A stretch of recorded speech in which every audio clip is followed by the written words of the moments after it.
O sol nascia sobre as montanhas de Minas Gerais quando Antônio abriu os olhos para mais um dia que parecia idêntico aos milhares que haviam passado antes dele.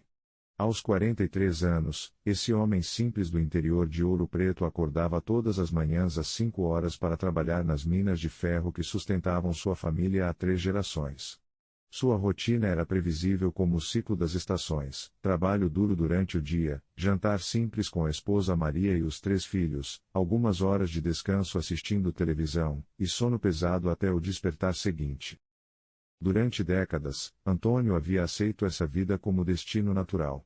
Nascera pobre, filho de mineiro, neto de mineiro, e sempre acreditou que morreria da mesma forma, um homem honesto que trabalhou duro, criou uma família decente, e pagou suas contas em dia. Não havia sonhos grandiosos ou ambições que ultrapassassem os limites de sua pequena cidade. A vida era sobrevivência digna, nada mais. Mas naquela manhã específica, enquanto caminhava pela estrada de terra em direção à mina, algo diferente aconteceu em seu coração. Uma inquietação profunda, como sede que não conseguia identificar, tomou conta de sua alma. Pela primeira vez em décadas, Antônio se perguntou se havia mais na existência humana do que simplesmente nascer, trabalhar, reproduzir e morrer. A pergunta o perturbou tanto que quase tropeçou numa pedra do caminho. Durante o turno na mina, enquanto operava a máquina escavadeira com a mesma competência de sempre, a mente de Antônio vagava por territórios inexplorados. Observava os colegas ao redor, homens como ele, alguns mais jovens, outros mais velhos, todos executando suas tarefas com a resignação de quem aceita a vida como série interminável de obrigações. Havia paz nessa simplicidade, mas também uma melancolia que ele nunca havia notado antes. João, o supervisor mais experiente da mina, trabalhava ali há 40 anos. Começara como ajudante ainda adolescente e agora, aos 62 anos, contava os dias para a aposentadoria. Suas conversas sempre giravam em torno do mesmo tema: quando finalmente poderia parar de trabalhar e descansar. Para João, a vida real começaria apenas quando o trabalho terminasse. Pedro, um jovem de 25 anos recém-casado, falava constantemente sobre seus planos: comprar uma casa melhor, ter filhos, talvez um dia abrir um pequeno negócio. Seus olhos brilhavam com esperanças de um futuro mais próspero, mas Antônio percebia que essas aspirações também se limitavam ao mundo material e temporal. Marcos, de 40 anos como ele, vivia amargamente, reclamando da dureza da vida, do patrão exigente, dos políticos corruptos, da economia difícil. Para Marcos, a existência era luta constante contra forças que conspiravam para manter os pobres na pobreza. Sua filosofia de vida era resistência resignada ao sofrimento inevitável. Observando esses homens, representantes de diferentes estágios da vida humana, Antônio começou a perceber que todos, cada um à sua maneira, estavam presos numa visão limitada da existência. João aguardava o fim para começar a viver. Pedro corria atrás de sonhos que, mesmo realizados, provavelmente o deixariam tão vazio quanto estava agora. Marcos havia desistido de encontrar significado e apenas suportava cada dia como fardo pesado. Naquela noite, em casa, Antônio observou sua família com olhos diferentes. Maria, sua esposa há 20 anos, preparava o jantar com a mesma dedicação silenciosa de sempre. Ana, de 17 anos, estudava para o vestibular sonhando em escapar da pequena cidade para fazer faculdade na capital. Miguel, de 15 anos, ajudava o pai em alguns fins de semana na mina, já resignado a seguir a tradição familiar. Carla, de 12 anos, brincava no quintal com uma alegria inocente que ainda não havia sido tocada pelas preocupações adultas. Observando-os, Antônio sentiu uma onda de amor profundo, mas também uma tristeza inexplicável. Amava sua família mais que a própria vida, trabalhava incansavelmente para seu bem-estar, sacrificaria tudo por eles. Mas mesmo esse amor, por mais genuíno que fosse, parecia flutuar numa dimensão temporal limitada. O que aconteceria quando todos envelhecessem e morressem? O que restaria de todo o amor, sacrifício e dedicação? Essas perguntas o atormentaram durante semanas. Antônio não era homem de muita leitura ou reflexão filosófica, mas a inquietação em seu coração crescia como semente plantada em solo fértil. Começou a prestar atenção em coisas que sempre havia ignorado: o céu estrelado durante as caminhadas noturnas, a beleza das montanhas que cercavam sua cidade, a complexidade milagrosa de uma flor silvestre crescendo entre as pedras. Um domingo de manhã, impulsionado por essa nova sensibilidade, Antônio decidiu acompanhar Maria à pequena igreja católica onde ela frequentava esporadicamente. Havia anos que não pisava num templo, exceto para casamentos ou funerais. A religião sempre lhe parecera coisa de mulheres e idosos, irrelevante para homens práticos que lidavam com as realidades duras da vida. Mas naquela manhã, sentado no banco de madeira desgastado, algo extraordinário aconteceu. O padre Joaquim, um homem simples de 60 anos que servia aquela comunidade há décadas, falava sobre a passagem bíblica onde Jesus chama os primeiros discípulos, pescadores simples como Antônio era mineiro simples. Não foram as palavras específicas do sermão que tocaram seu coração, mas algo mais profundo, a percepção súbita de que sua vida, por mais comum que parecesse, tinha potencial para significado que transcendia as limitações temporais. Durante a missa, enquanto observava os rostos ao redor, trabalhadores rurais, donas de casa, idosos, crianças, Antônio viu algo que nunca havia notado antes: uma paz que não dependia de circunstâncias externas. Havia pessoas ali que enfrentavam dificuldades iguais ou piores que as suas, mas carregavam nos olhos uma esperança que ia além do mundo materialismo. Dona Conceição, viúva de 70 anos que criava 3 netos sozinha com uma pensão miserável, cantava os hinos com alegria genuína. Seu Benedito, aposentado da mina com problemas de saúde causados por décadas de trabalho pesado, participava da liturgia com uma serenidade que contrastava com a amargura de muitos homens em situação similar.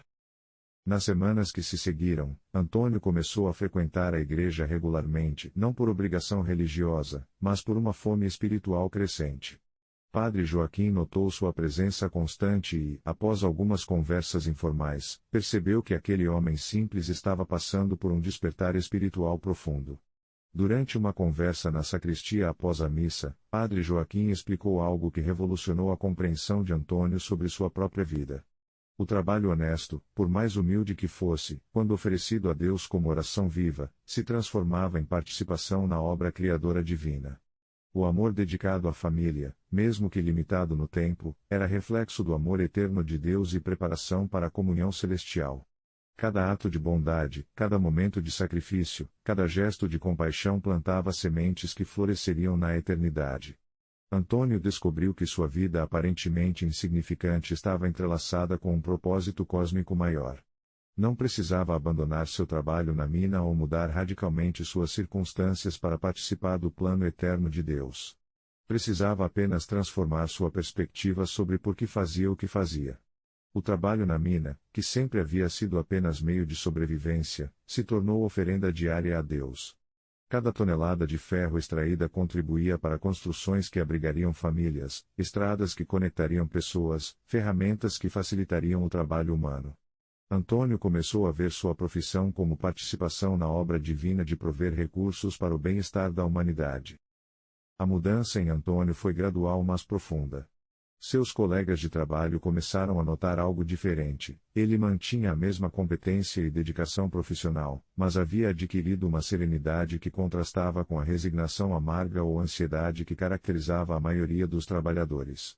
Quando João reclamava da dureza da vida, Antônio ouvia com compaixão mas não se deixava contaminar pela negatividade. Quando Pedro se estressava com suas ambições materiais, Antônio oferecia perspectiva mais equilibrada sobre o que realmente importava. Quando Marcos explodia em revolta contra as injustiças sociais, Antônio concordava com a necessidade de mudanças, mas não permitia que a raiva envenenasse seu coração. Essa transformação não aconteceu da noite para o dia. Houve momentos de dúvida, dias difíceis em que a antiga perspectiva materialista voltava com força. Durante uma greve prolongada que deixou a família sem salário por 2 semanas, Antônio lutou contra o desespero e a tentação de abandonar sua nova fé. Mas foi justamente nesse período de prova que experimentou algo extraordinário, uma paz interior que não dependia de segurança financeira.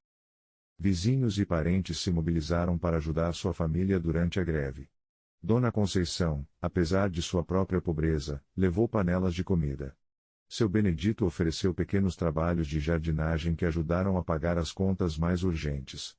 A comunidade da igreja se tornou rede de apoio que demonstrou na prática o que significava amor fraternal. A mudança de Antônio gradualmente influenciou toda a sua família.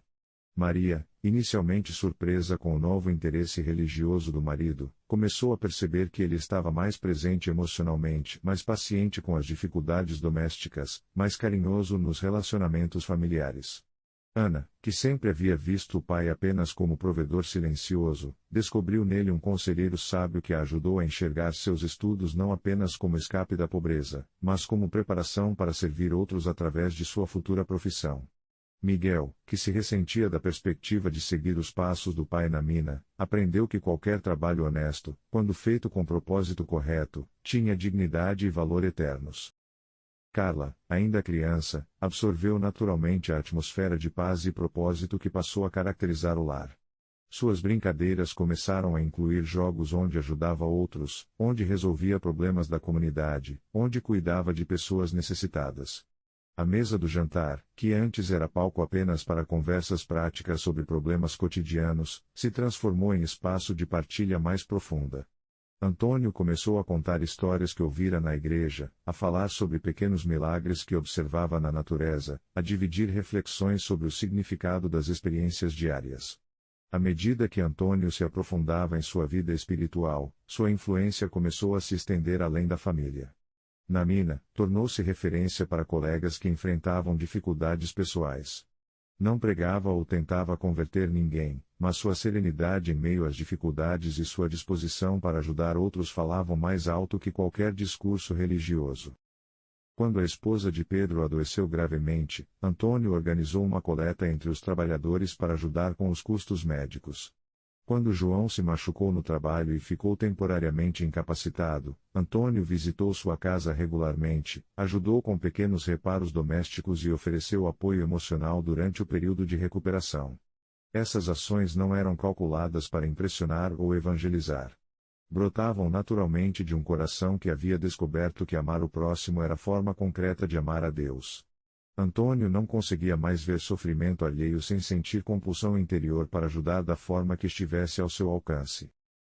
Na comunidade onde vivia, Antônio se tornou figura respeitada não por riqueza ou posição social, mas por integridade e compaixão. Vizinhos procuravam seus conselhos para problemas familiares. Jovens do bairro o viam como exemplo de como era possível manter dignidade e esperança mesmo em circunstâncias difíceis.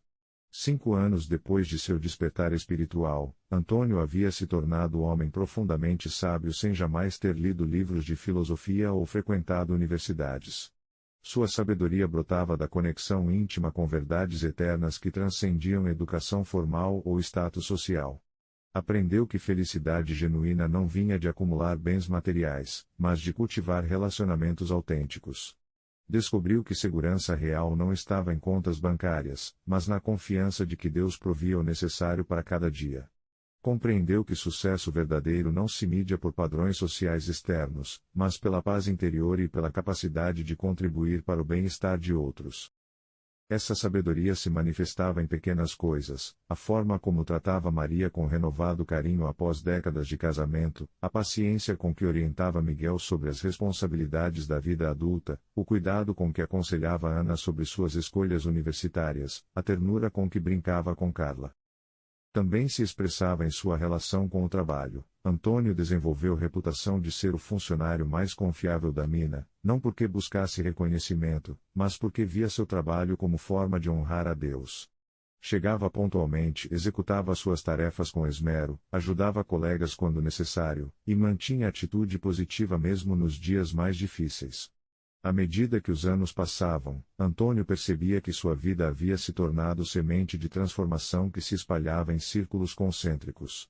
Ana se formou em enfermagem e escolheu trabalhar em hospital público, dedicando-se aos mais necessitados. Miguel decidiu continuar trabalhando na mina, mas com perspectiva completamente diferente da tradicional, via seu trabalho como vocação para servir a comunidade. Carla cresceu com naturalidade espiritual que impressionava adultos. Desde pequena demonstrava compaixão espontânea por pessoas em dificuldades e capacidade de encontrar alegria nas coisas simples da vida. Sua presença trazia paz aos ambientes onde estava.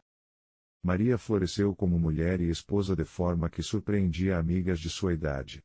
Muitas esposas de mineiros carregavam a amargura causada pela dureza da vida, mas Maria irradiava contentamento que vinha de ter descoberto, através da transformação do marido, que amor verdadeiro era possível mesmo em circunstâncias desafiadoras.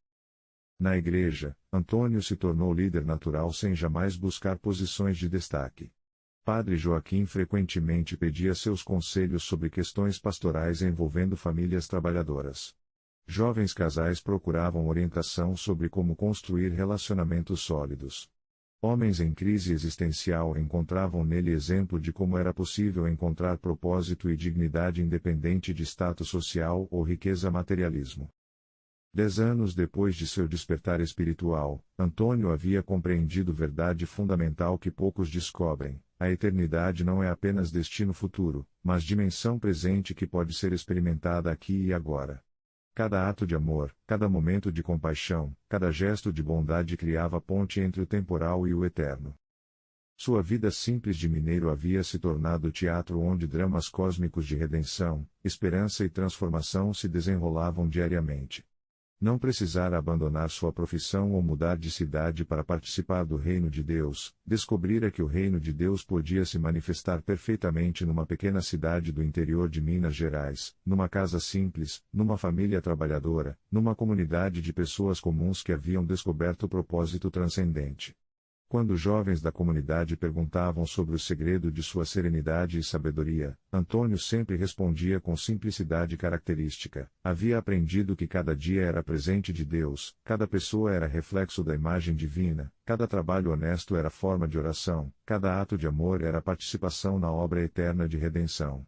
Aos 53 anos, Antônio olhava para trás e via a jornada de transformação que havia começado com inquietação inexplicável e se desenvolvido em vida de propósito profundo. Não havia conquistado riqueza material ou fama social, mas deixava herança muito mais preciosa, exemplo de como era possível viver cada dia com significado eterno independente de circunstâncias externas. Seus filhos carregavam dentro de si sementes de sabedoria que floresceriam em suas próprias vidas e se espalhariam para futuras gerações. Sua esposa havia descoberto dimensões de amor e felicidade que muitas mulheres em situações materialmente mais confortáveis jamais experimentariam. Sua comunidade havia sido tocada por ondas de bondade e esperança que continuariam se espalhando muito depois que sua vida terrestre terminasse. Na mina, colegas mais jovens observavam Antônio e viam que era possível manter dignidade e esperança mesmo no trabalho mais duro. Na igreja, famílias encontravam nele exemplo de como fé autêntica se manifestava na vida prática. No bairro, vizinhos testemunhavam que felicidade verdadeira não dependia de status social ou posses materiais. Antônio havia descoberto que propósito eterno não era privilégio de santos ou missionários, mas vocação universal acessível a qualquer pessoa disposta a olhar além das aparências superficiais da vida cotidiana. Havia aprendido que cada existência humana, por mais simples que parecesse, estava entrelaçada com planos divinos de amor, redenção e esperança que se estendiam muito além dos limites da vida terrestre. Sua história era a prova viva de que eternidade não era apenas conceito teológico abstrato, mas realidade presente que podia transformar completamente o significado de cada momento, cada relacionamento, cada responsabilidade da vida humana. Vivendo cada dia com propósito eterno, Antônio havia descoberto o segredo da verdadeira felicidade: encontrar o infinito no meio do finito, o sagrado no meio do comum, o eterno no meio do temporal.